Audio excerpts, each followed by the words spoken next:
ህልም አይዋሽም። ነገ አላህ ፊት የምጠየቅበት የሆነ ጉዳይ ነው። አላህ አናግሮኛል። ያናገረኝ መንገድን ግን አልናገርም። ግን በመልካም ነገር ነው አላህ ያናገረኝ። ከአላህ ጋር አላህ አውርቶኛል። ያለኝን ነገር መናገር አልፈልግም። አላህ አናግሮኛል። እነዚህ እንግዲህ ሰላም አለይኩም ወራህመቱላሂ ወበረካቱ።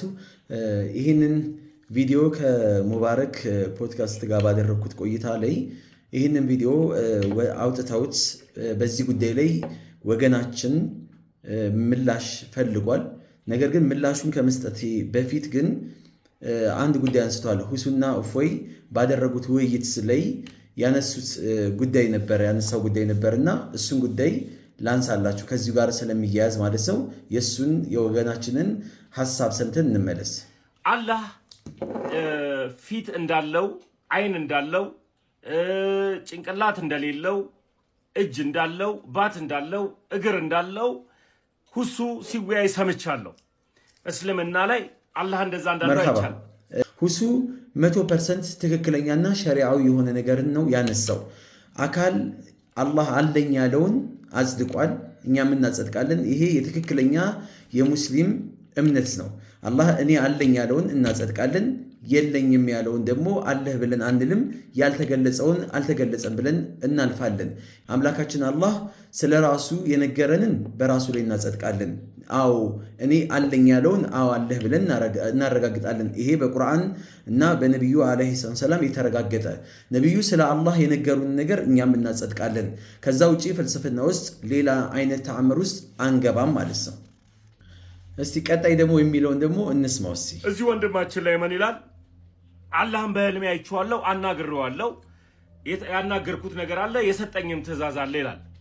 ሼኪ እንድትመልስልኝ ፈልጋለሁ ኡስታዝ፣ ይህን ነገር እንድትመልስልኝ ፈልገው። አላህ ጾታው ምንድን ነው ካየኸው? እንደተባለው ፊት እንግዲህ ሰምታችሁታል። አላህን በህልሜ አይቼዋለሁኝ፣ አናግሬዋለሁ፣ የሰጠኝም ትእዛዝ አለ ብሏል። ይህንን ብያለሁ አላልኩም፣ ግን ያልኩትን ደግሞ እስቲ ላሰማችሁ። አላህ አናግሮኛል በህልም ከአላህ ጋር አላህ አውርቶኛል። ያለኝን ነገር የሱ ጥያቄ ምንድነው? አሁን የፈለገው ነገር ምንድነው የሚለውን ደግሞ እንስማው። ሼኪ እንድትመልስልኝ ፈልጋለሁ ኡስታዝ፣ ይህን ነገር እንድትመልስልኝ ፈልገው። አላህ ጾታው ምንድን ነው ካየኸው? እንደተባለው ፊት፣ አይን፣ ጆሮ እና እግርና ቫት ብቻ ነው አይተህ የነበረው። አላህን ስታየው በህልም ምን አይነት ነበር ከለሩ? አላህን ስላልየኸው ማለት ነው። ከዛ ቀጠለና እንግዲህ ያው የሰማችሁትን ነው። አላህን ስታየው እንዴት ነበረ? ባት አለው፣ ፊት አለው፣ ከለሩ ምን ይመስል ነበር? ጾታውስ ምንድን ነው? ያየኸውን ንገረን የሚል ነገር አንስቷል። አየሁት ብዬ የተናገርኩት ነገር የለም፣ አልተናገርኩም። ቪዲዮውን እንዳያችሁት ማለት ነው። አላህ አናገረኝ የሚል ምላሽ ነው የሰጠሁት። አየሁት አላልኩም። ሲቀጥል ግን ለጥያቄህ ግን አላህ ሊታይ ይችላል። ለጥያቄህ መልስ እኔ ባላየው አማኞች ሊያዩት ይችላሉ። አላህ ሊታይ ይችላል። አሁን አጠቃላይ የሆነ መልስ ነው የምሰጥህ። አላህ ነቢያቶች አላህ ቁርአን ላይ ምን ይላል መሰለ? ይሄ በአግባብነት ባለው መልኩ በስርዓት ስለጠየቀኝ ላንተም እንደዚሁም ደግሞ ለመሰሎችህም ምላሽ እንዲሆን ነው። አላህ በቁርአን ላይ ምን ይላል? ወማ ካነ ሊበሸሪን አንዩከሊመሁ ላሁ ኢላ ወሕየን አው ሚን ወራኢ ሒጃብ። ለአንድ ሰው አይገባውም አላህ ሊያናገረው ኢላ ሚን ወራኢ ሒጃብ ከበስተ ግርዶሽ በኋላ ቢሆን እንጂ አው ዩርሲለ ረሱለን ወይም መልእክተኛ ልኮ በመልእክተኛ አማካኝነት ሊሆን ይችላል። መልእክተኛ ትእዛዝ ከአላህ ይዞ መጥቶ ይሄ እገሌን አናገር ወይም እንዲህ አይነት መልእክት ስጥ ወይም እንዲህ በለው የሚል ነገር ሊነሳ ይችላል በመልእክተኛ አማካኝነት። ፈዩሕየ ቢኢዝኒሂ ማ ይሻኡ።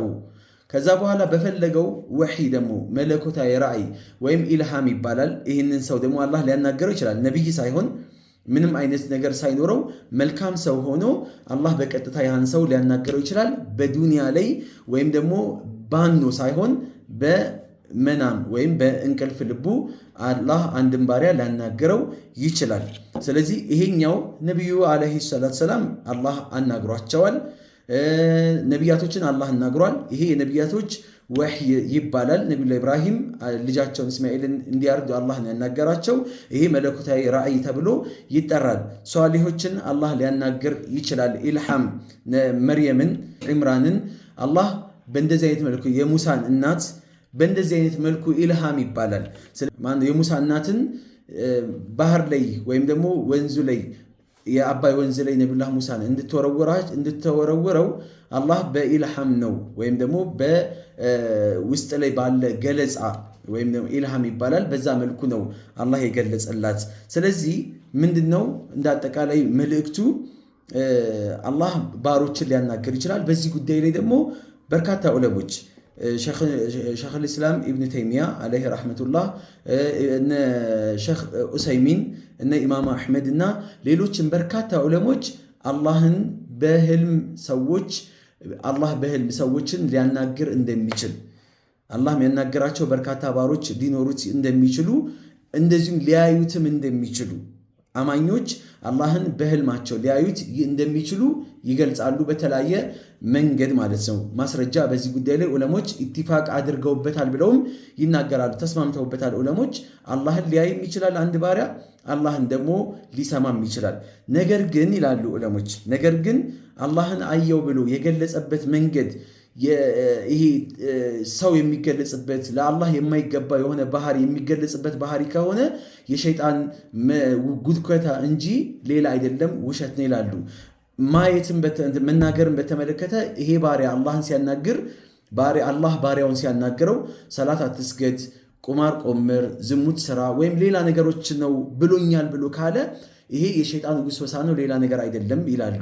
የአላህ ንግግር አይደለም። አላህ በመልካም ነገር ላይ አዞት ከሆነ በጥሩ ነገር ላይ አዞት ከሆነ ያ ነገር ቀጥታ ከአላህ የመጣ መልእክት ሊሆን ይችላል። የሰውየው ያለበት ቁመና ይወስነዋል ብለው ያነሳሉ።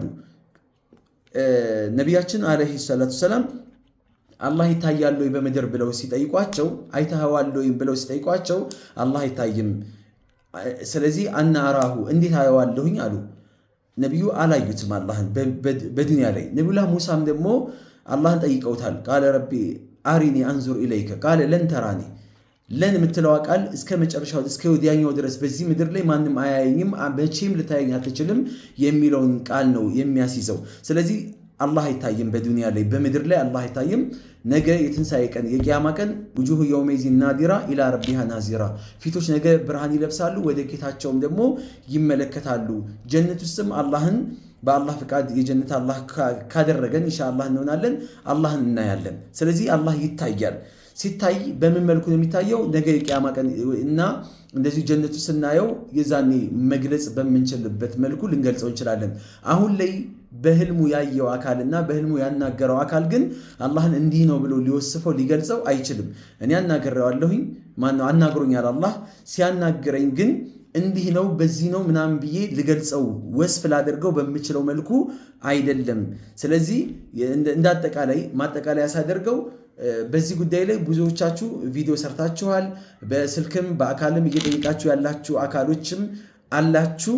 አዎ ጥሩ ብስራት ላይ ነው አላህ ያናገረኝና ይሄ ደግሞ ሊሆን ይችላል ሌላም ሰዎች ላይ ሊከሰት ይችላል። ኖርማል የሆነ ነገር ነው። ወንድሜ ግን ይሄን ነገር ይሄ ጥያቄን ያነሳበት ምክንያት እውነት የአላህ ማናገር አሳስቦህ ነው? የአላህ አካል ላንተ አሳስቦህ ነው የምትጠቀምበት ነገር ኖሮ ነው ወይስ ከሙስሊሞች የሆነ ነገር ክፍተት አገኛለሁ ብለህ አስበህ ሊሆን ይችላል። አላቅም። ይሄ ያንተ ምልከታ ምንም ይሁን ምልከታ፣ ግን መልሱ ትክክለኛው መልሱ ይሄ ነው። ሰላም አለይኩም ወራህመቱላሂ ወበረካቱ።